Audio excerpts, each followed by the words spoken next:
Doutor Rafael, que bom sentar mais uma vez na sua companhia, querido. Muito obrigado. Boa tarde, meu amigo. Tudo bem? E aí, Tudo novidades? Como novidades? anda a Rede TV? A Rede TV está indo bem. O nosso programa acho que Tá muito tá legal, alcançando né? um público interessante.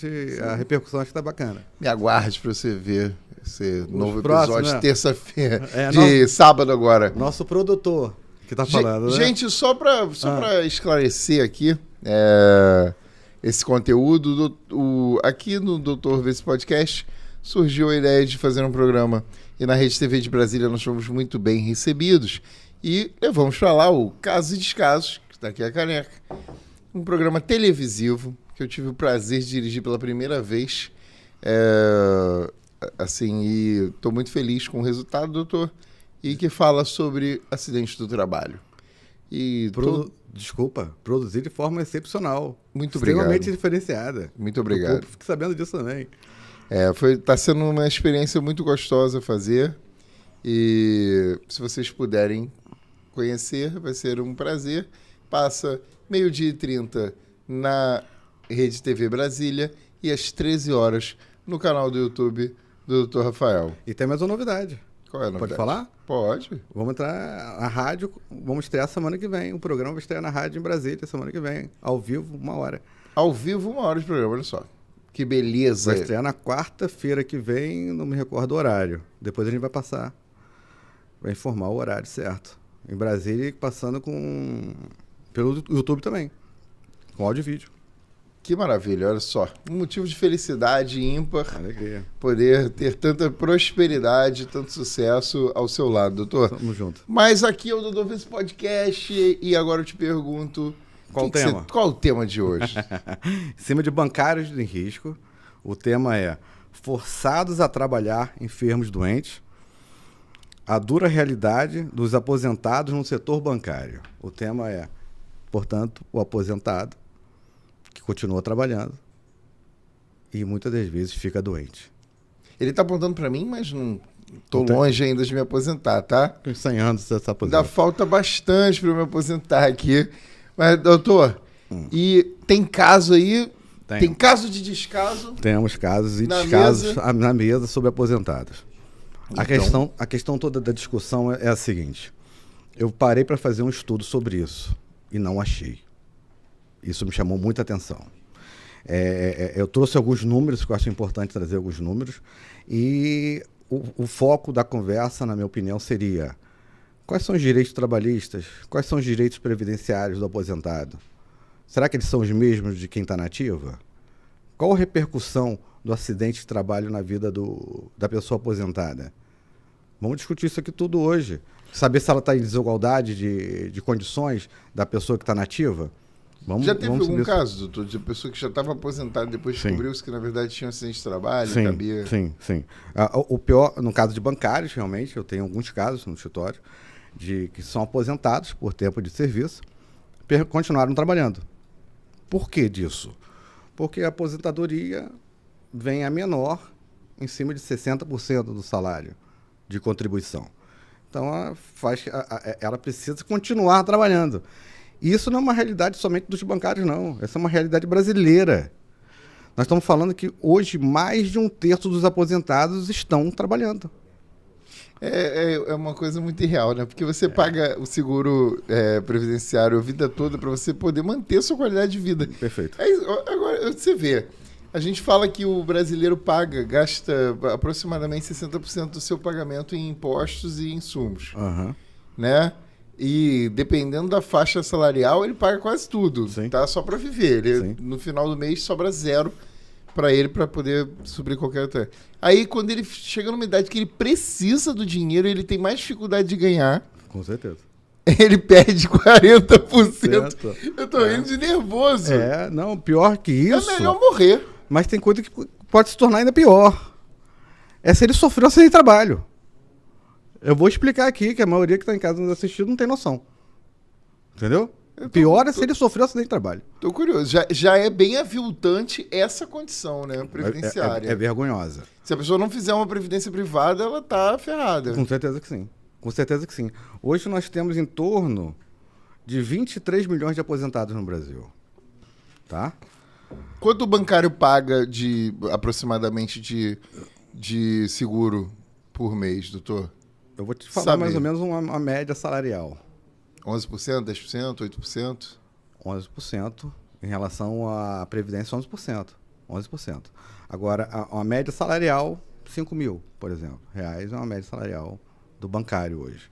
Vai um pouquinho para baixo, um pouquinho para cima. 11% dá mais ou menos um salário por ano, né? Isso aí, isso aí. Se o cara trabalhar 30 anos, né? Para receber 60%, se ele conseguir, se Deus quiser, quem está nos assistindo vai chegar até lá, entendeu? Contribuindo e trabalhando no banco, porque são todos guerreiros, uma meta... Realmente, continuar trabalhando 30 anos em um banco tem que ser muito guerreiro. Pelo que eu tenho visto. É engraçado que o banco cobra da gente juros compostos. Uhum. E não só o banco, né? Mas também, se você fica devendo a Receita, para você ver como é que é o juros, você está devendo 10 mil hoje, daqui a um ano você está devendo 1 milhão. É, isso aí. Né? É isso e aí você empresta um dinheiro para a Previdência durante 30 anos. Isso aí. Que deveriam ter juros e correções monetárias, é um dinheiro que você tira do teu capital, coloca lá por 30 anos, né, aproximadamente um salário inteiro por ano de contribuição. E quando você chega no final da vida, esse dinheiro não rendeu nada. Porque se você vai ganhar 60% só desse valor... E você não, e fora a sua sobrevida, né? Se você não viveu até os 90 anos, você teve um prejuízo. Para poder ter uma conta-prestação, né? Você teve um prejuízo muito violento. Você emprestou dinheiro... para poder financiar os outros. Com deságio. Você emprestou dinheiro com deságio ao invés de com juros. É isso aí, é isso aí. Mas vamos trazer esses números. Traz aí. Porque, por exemplo, nós estamos falando aqui de mais de um terço dos aposentados, e isso foi em 2016, tá? Essa pesquisa. Estão trabalhando. Então, nós estamos falando aqui de 23, 24 milhões de aposentados, um terço falando de 8 milhões, certo? 8 milhões de aposentados. E eu trouxe os números também desse ano. Esse ano, por acaso, a Previdência Social completou 101 anos. Tá? Em torno de 11 milhões, 238 milhões aposentados homens e mulheres, 500 mil a mais. 11 milhões, 795 aposentados hoje no Brasil. Tá? Por uma curiosidade, o primeiro aposentado no Brasil, aproveitei a pesquisa, foi em 3 de junho de 1923. Primeiro aposentado no Brasil, pela Previdência. Tá? Ou seja... 101 anos da Previdência Social. Quase redondo, né? 101 anos quase redondo. Isso aí. Então, eu quero saber o seguinte. O aposentado continua trabalhando. E se ele sofrer acidente de trabalho, como é que fica? Qual a sua realidade hoje? Eu nunca tinha pensado nisso. Mas ninguém pensa nisso. Ninguém pensa nisso. Até cair no meu colo. Porque eu tenho agora diversos casos desses no escritório de pessoas doentes. O que fazer? Aí você senta para conversar com a pessoa e você puxa e traz para você o drama da pessoa, da família da pessoa. Me aposentei com 3 mil. Continuo trabalhando, recebo mais 5 mil trabalhando. Mas minha capacidade laborativa está indo pro ralo, está acabando. Sou doente. O que eu faço? O que eu faço, doutor? Os direitos trabalhistas são os mesmos? Do ativo? Perfeito, são os mesmos. Tá? 13º, férias, aviso, tudo igual. E a previdência, se ficar doente, sofrer acidente de trabalho, é igual? Nada igual. Totalmente diferente. Ou seja, você contribuiu a vida toda, recebe aquela quantia pequenininha, aquele percentual baixinho. Continua trabalhando, continua contribuindo, porque você é obrigado a continuar contribuindo.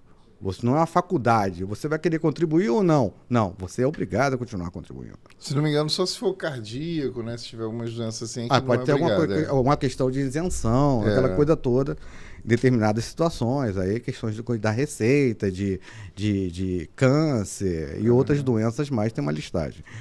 Mas a questão toda é ela. Se ela sofreu um acidente de trabalho, o que ela faz? Ela vai comunicar ao empregador dela, olha, eu sofri um acidente de trabalho, preciso me afastar do trabalho. Preciso entrar pelo INSS. Será que essa pessoa vai receber auxílio-doença, auxílio-acidente ou aposentadoria por invalidez? E aí, o que você acha? Eu confesso que eu nunca tinha pensado sobre esse prisma. Então, vamos lá. Entendeu? Porque aí o cara, vai ficar pelo INSS. Tem como ficar pelo INSS? Agora eu fiquei na dúvida. Ele voltou pro mercado de trabalho. Continua, nunca saiu. Nunca saiu. Ele aposentou, tá recebendo aposentadoria, mas ele continua empregado. Sim, e você que está em casa, que está nos ouvindo, não precisa nem informar para o seu empregador se você está aposentado ou não. Entendeu? Você continua com o seu trabalho normal. O seu vínculo não encerra. Gente, sou muito ignorante nesse assunto de previdenciário. Apesar de 11 anos entrevistando aqui advogados, caraca, essa parte da Previdência eu desconhecia. Você não precisa informar o empregador que aposentou? Não precisa. Eu também sou ignorante também um pouquinho no assunto e dou meu espetáculo. Entendeu? Relaxa, entendeu? Tem que aprender muito ainda com vocês. Mas a questão toda é, ficou doente, o que faz? Vai se afastar para o INSS? Vai. Auxílio doença, auxílio acidente, aposentadoria por invalidez, que são benefícios de quem contribui normalmente na ativa, para os aposentados pode ter?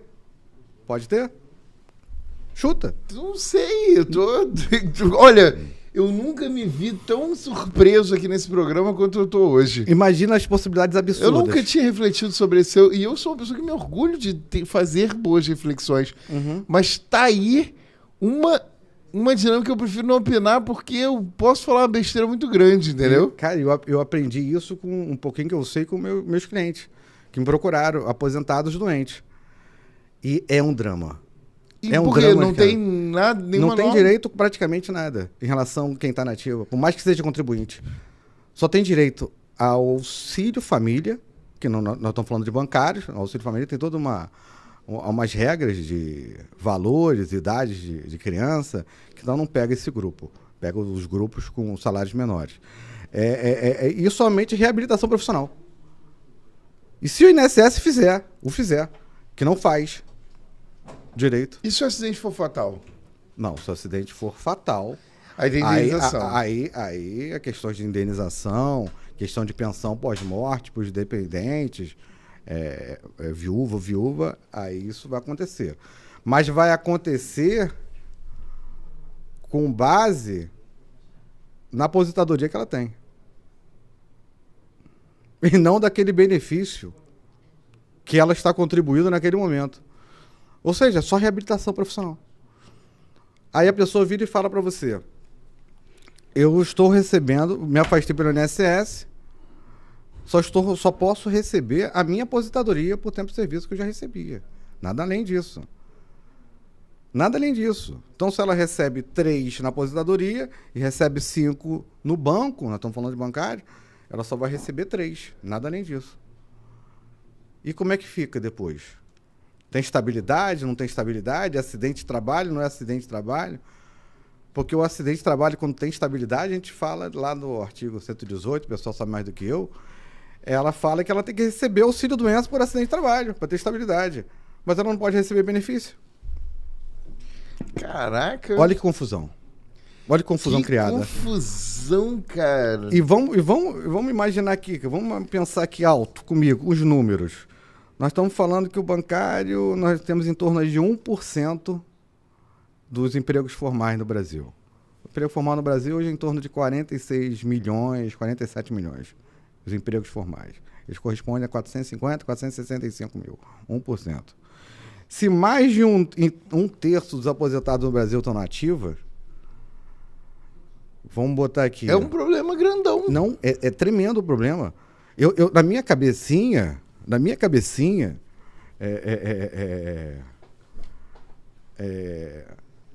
nós estamos falando de coisa de 450 mil, não estou falando aí de 5 mil, 10 mil pessoas, mas pelo visto não.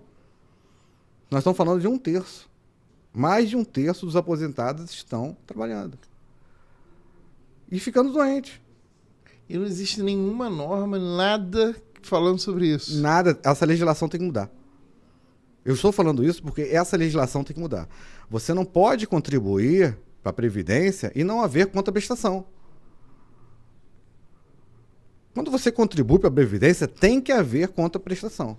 Senão vira uma academia, né? Academia que a gente paga e não vai. Justamente. Né? Então, não faz o menor sentido essa questão dessa norma, ainda mais no Brasil.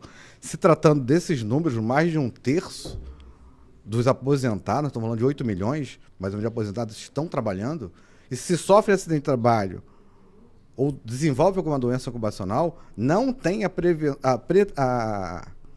proteção previdenciária, isso é um absurdo. Isso tem que mudar. Isso tem que mudar. Nós estamos falando de 8 milhões. 8 milhões é quase a população de Portugal. Gente, é quase a população de um país pequeno. A gente joga muito para perder, né, Muita cara? coisa. As pessoas não têm noção disso. O erário público paga essa conta no final das contas, cara. Paga. O erário público paga, porque a gente que paga todas as indenizações, a gente que paga tudo que dá errado. Quando você, espectador que está aqui, falando de um lado, de outro, de direita, de esquerda, disso, daquilo, zombando da cara dos políticos que você tem desapreço ou defendendo que você tem apreço, saiba que independente de qual deles esteja no poder, qualquer um deles, tanto faz, quem paga a conta de todas as cagadas do legislativo, do judiciário, é você. Sim. Do administrativo, é você. É você, não adianta você ir lá no Instagram, ficar falando, né, doutor? É isso aí. Batatinha lá, ai, não sei o que, faz um não sei o que, aí faz um não sei o que lá. Aí fica provocando é culpa do fulano, é culpa do cicrano, é culpa tua, cara.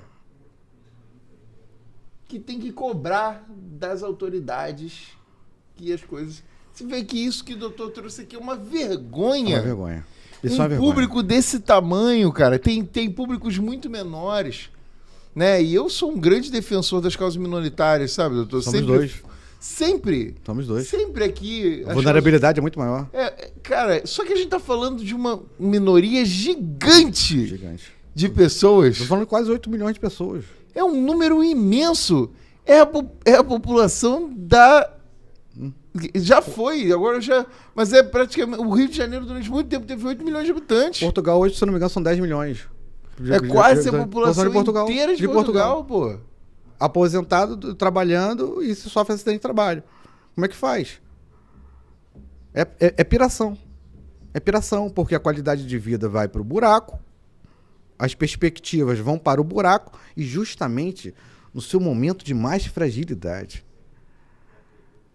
É a mesma coisa que você falar, vamos desproteger um bebê.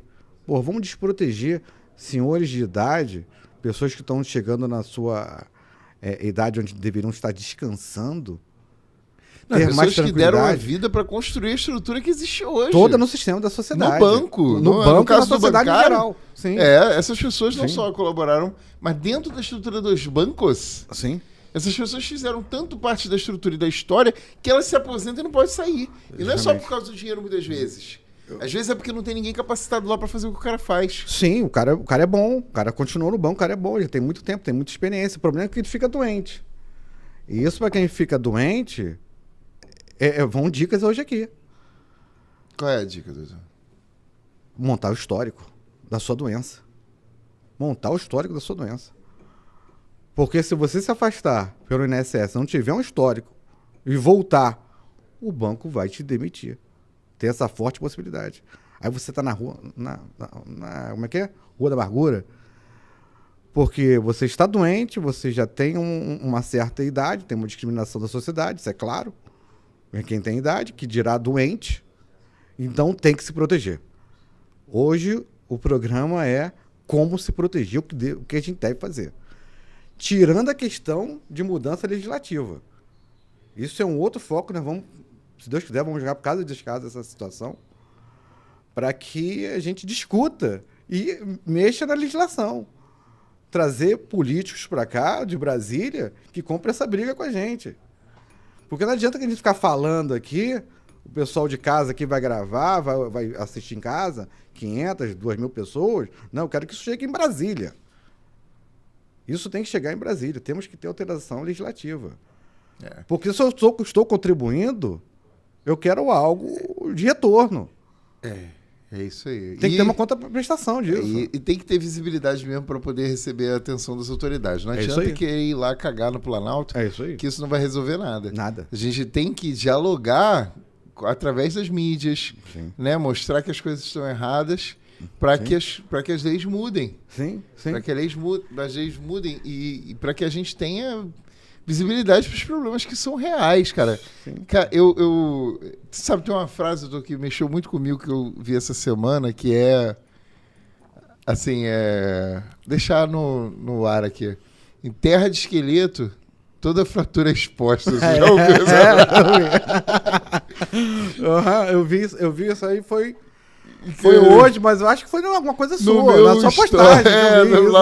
Na minha rede social. Mas é verdade. Me seguir, Gustavo Barroso, MKT, além de podcaster, apresentador, diretor de televisão agora. Muito obrigado, doutor. Muito obrigado. E agora Vale eu também sou um estrategista de marketing, então pode me seguir nas redes sociais. Nota 1000. Que eu posto os conteúdos lá. Mas, cara, essa frase me chamou muita atenção. No final do programa, eu vou dar um insight sobre essa condição da vulnerabilidade humana.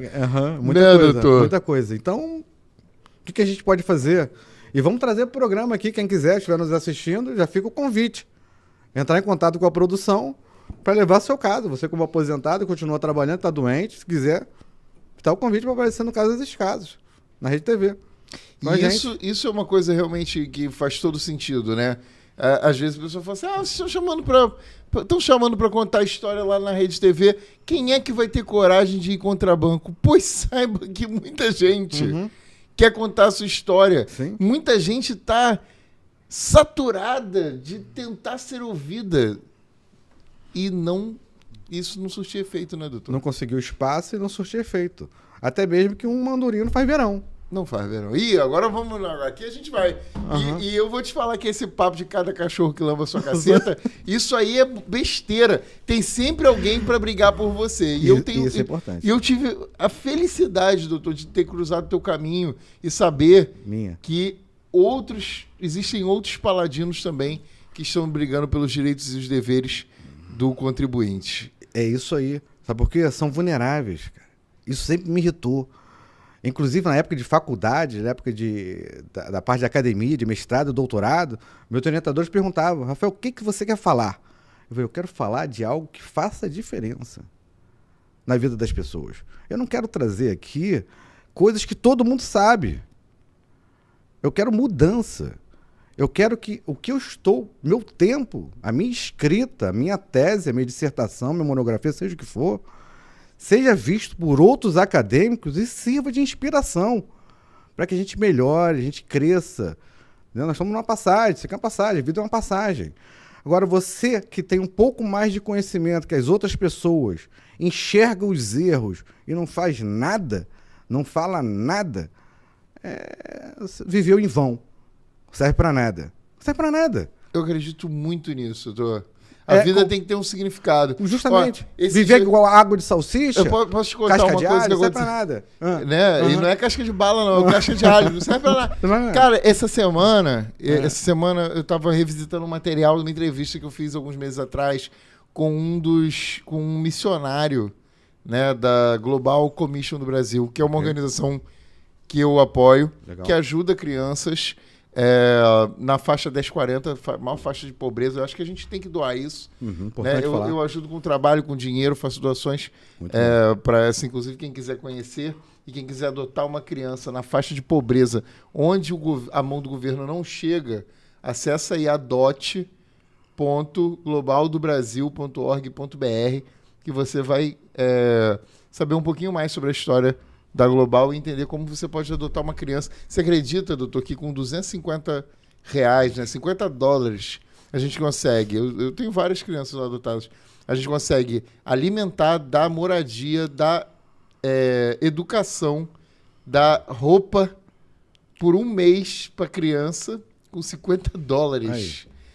Muita gente pode ajudar. Eu não consigo pagar um almoço no domingo para os meus filhos no shopping. Nem um lanche no fast food. No McDonald's eu consigo. É mais de $50. Com certeza que sim. Para eu comer com a minha família. Eu tenho 3 filhos, né? Quer brinquedinho, quer isso, quer... Sento para comer no McDonald's aquele lanche borrachado, sai mais de $50. Quando você está falando de criança, me veio à mente que eu estava pensando essa semana sobre trabalho infantil, cara. É uma outra pauta que nós vamos também, se Deus quiser, colocar no caso de casos, chamar o Ministério Público do Trabalho e chamar pessoas de conhecimento desse meio, crianças no ambiente de trabalho, morrendo e ficando deficientes físicos, computações, que o Brasil não fala. O Brasil não fala disso. Nós temos diversas... Eu não vou te dizer números, porque eu não lembro dos números. E cuidado com as palavras também, para não derrubar a gente do YouTube. Diversas crianças em trabalhos infantil, em ambiente insalubre. É absurdo isso. É absurdo, mas só que ninguém fala. O motivo pelo qual eu tinha falado desse assunto era justamente esse, porque... falamos de criança, né? Porque as pessoas, elas... quando elas precisam dar um testemunho, elas precisam contar a sua história, porque se ninguém ficar sabendo, ninguém vai fazer nada. A gente tem medo, a gente sente medo. Sim. Né? Mas a gente também tem a capacidade de se sentir um bosta. Sim. Porque eu tava ouvindo a história eu consegui o dinheiro, né? Para poder resgatar as crianças. Eram 8 mil reais, né? Em dólar lá. E aí a gente conseguiu o dinheiro emprestado para depois conseguir as doações. Inclusive, se alguém quiser ajudar e doar, é muito bem-vindo. Pode mandar mensagem. Mas a gente conseguiu as doações. E adivinha? Isso é uma coisa muito pequena a se fazer. Quem bota mais é quem foi lá, atravessou a fronteira para resgatar as crianças. Sim. Essas pessoas são verdadeiramente corajosas. Sabe como é que eu me sinto quando eu penso que a única coisa que eu consegui foi mandar dinheiro daqui? Porcaria. Porcaria. Muito pequeno. Um cara muito pequeno. Então, por isso eu fico feliz quando eu encontro um cara que, assim como eu, tem coragem de dizer a verdade, tem coragem de enfrentar quem oprime. Isso entendeu? Aí. Então, eu tenho muita satisfação... Sabe? Assim, Dr. Rafael Fernandes, tem que falar seu nome e seu sobrenome. Porque quem bota a cara para enfrentar o que está errado merece reconhecimento público. E eu fico feliz de ter te encontrado. Obrigado. Porque essa jornada sempre me pareceu muito solitária. Obrigado, mas sempre foi solitária. A minha jornada sempre foi solitária. Sempre foi brigando contra grandes... Eu lembro no escritório, estou falando de... 98, 99, eu lidando contra grandes empresas, era eu, meu sócio, que era meu pai, contra 100 advogados do outro lado. Uma procuração com 100 advogados de grandes empresas. Eu já fui barrado para fazer perícia ambiental em grandes empresas aqui no Rio, de multinacional. De falar, o doutor não entra.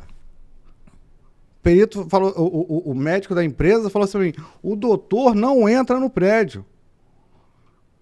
Eu falei, se eu não entrar, o perito também não vai entrar, do juiz, da justiça, e o judiciário vai tomar conhecimento como vocês são, porque existe uma epidemia de doença nessa empresa. Estão todos ficando doentes, novos, com 18 a 25 anos, incapacitados. E você acha que eu vou me calar? Foram mais de 300 casos desses. Graças a Deus tivemos sucesso e reformulamos todo o sistema da empresa. Eram 2.000 funcionários aqui no Rio. Reformulamos todo o ambiente de trabalho. Eu lembro perfeitamente, eu subindo, indo na empresa, olhando ponto por ponto, sumiu o ambiente de trabalho. Coisa de vigarista mesmo. Eles esconderam o ambiente de trabalho. Maquiaram para a perícia. Doutor... Olha só, a gente tá acabando nosso tempo, tem uma coisa que eu gostaria muito de dizer para você. Pode falar. Dizer que, assim como você falou assim, em 1998, daqui a alguns anos a gente vai dizer assim, eu lembro quando em 2024, eu e o Gustavo estávamos gritando lá no Doutor Vê esse podcast, indignados. E hoje olha onde a gente chegou. É verdade. Então o que eu posso dizer? Nos aguardem. Porque a gente... sozinho estava bem solitário. Mas agora a gente se encontrou. A coisa vai ficar feia para vocês. Doutor, propõe um brinde ao fim dos casos e descasos que a gente ainda vai contar ao vivo nesse e em outros canais de transmissão. Aliás, falando em canais de transmissão, pode dar suas redes sociais, por favor, doutor? Vamos lá, tá aqui, tá na tela. Quem puder assistir, o Instagram, @RafaelFernandes.advogado, YouTube, @RafaelFernandes.advogado. Pelo meu Instagram, você vai localizar também sites e outras redes, TikTok, Kawaii e outras redes mais aí. Mas olha só, se liga. Essa marca aqui, ó, esse C&D, é o segundo C&D que passa pela minha vida. O primeiro foi o curso Debré. E agora é o Casos e Descasos. Se liga, você ainda vai ver a gente brigar por muita coisa séria por aí. Fica ligadinho. Sábado, 12h30, na Rede TV de Brasília. YouTube, às 13 horas. YouTube, 13 horas. Eu falei aqui com o Rafael Fernandes, mais um paladino da justiça para essa equipe que é show. Muito obrigado a todos de casa, muito obrigado a você, muito obrigado a toda a produção. Isso aí. Tá? Um abraço a todos. A gente vai para um breve break. Volta já já.